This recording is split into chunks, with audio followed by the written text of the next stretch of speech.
My golden child sister tried walking down the aisle at my wedding. I finally got revenge.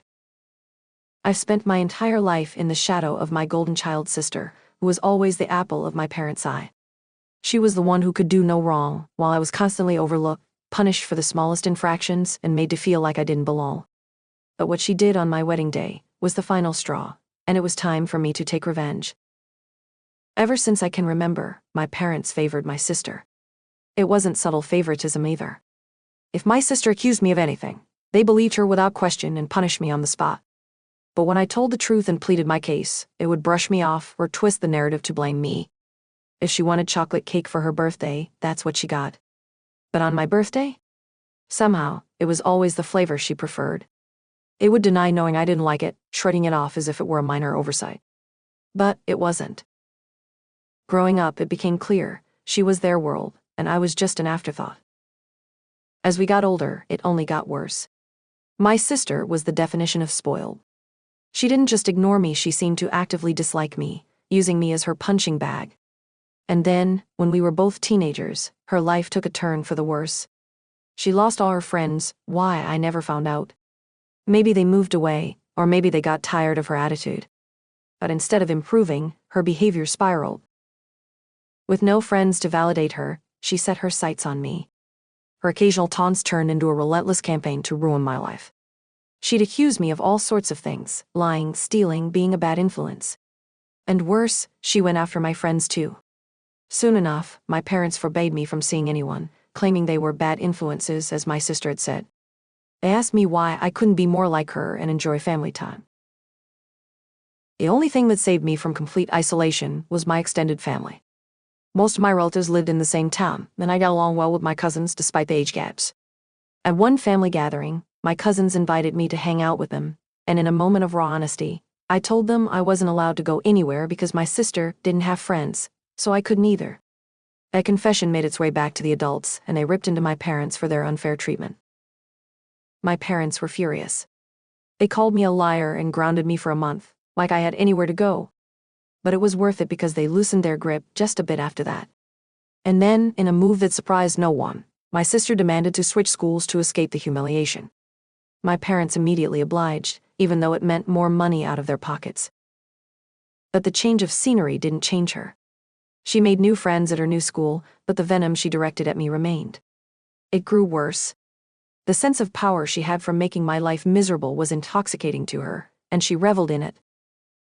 One day, I brought home my first boyfriend. I didn't want to, but my parents insisted. We had been dating for a few months, and he seemed decent. But soon after we arrived, he came to find me, his face pale. My sister had cornered him, wearing something lacking, and tried to flirt with him. She told him I was no good, and that he should be with her instead. Disgusted, he ran to find me. When I confronted my parents, they naturally believed her version of events, that my boyfriend had tried to hit on her, and she had nobly refused. That relationship ended soon after, not because of what happened, but because I couldn't keep sneaking around to see him. My parents had banned him from our house, and the strain was too much. It wasn't long before the same thing happened with my next boyfriend. My sister made her move, he rejected her, and she cried to my parents that he was the one trying to seduce her. Again, they believed her without question. By now, I was deeply resentful and angry. I had learned to hate her as much as she hated me. The unfairness of it all was suffocating, and I was miserable. But the final straw came when my sister tried to ruin my wedding. I met my now husband while in college, something I managed to attend on a full scholarship despite my parents' efforts to sabotage me. When I had graduated, they didn't bother to show up. They had never believed in me, never thought I could make it. On the other hand, my sister had flunked out of college after 1 year. She moved back home, got a cushy job thanks to my mom pulling strings, and continued living rent-free while I was alone, struggling to make ends meet. My husband and I were planning a simple wedding. We didn't have much money, so we focused on what mattered most, a small ceremony and an unforgettable honeymoon in Europe. We decided to get married in my hometown because it was easier for my family. But this decision gave my parents and sister the perfect opportunity to pull their final act of sabotage. When my parents demanded to meet my fiancé, I knew something was up. The distance had made me soft, and think maybe they weren't so bad after all. But my husband saw through it immediately. He insisted on going alone to meet them, even buying a high-quality recorder to capture whatever devious plot they were hatching. He came back from that meeting grinning like a Cheshire cat. "You won't believe what they want," he said, practically bouncing excitedly.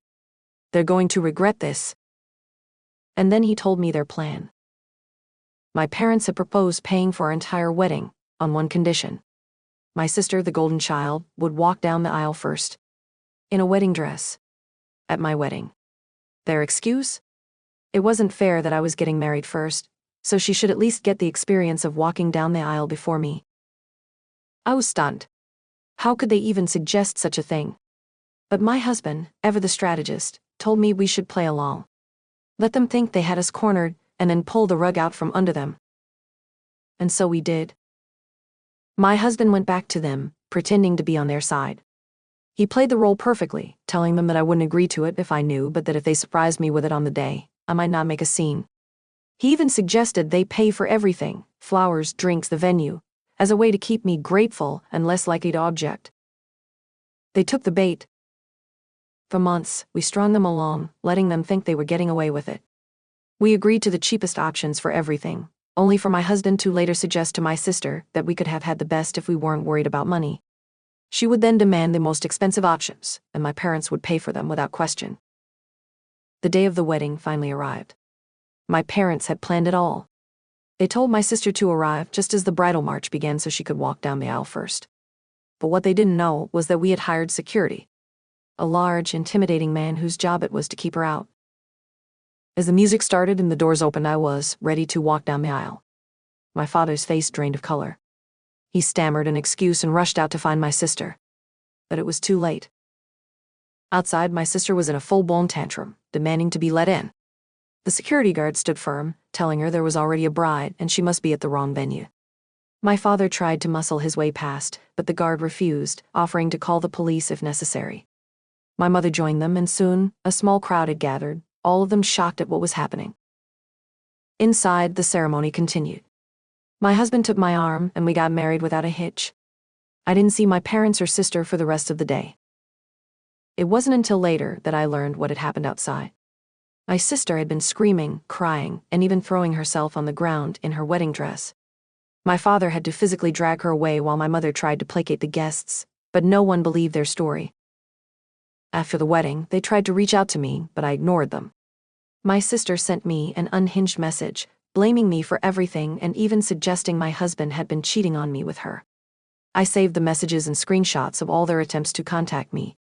My husband sent them to our family group chat, exposing their behavior for everyone to see. My parents have since been shunned by the family, and my sister is living with the consequences of her actions. She tried to ruin my wedding, but in the end, it was they who were humiliated. For once, they failed to destroy something that mattered to me. And I finally got my revenge.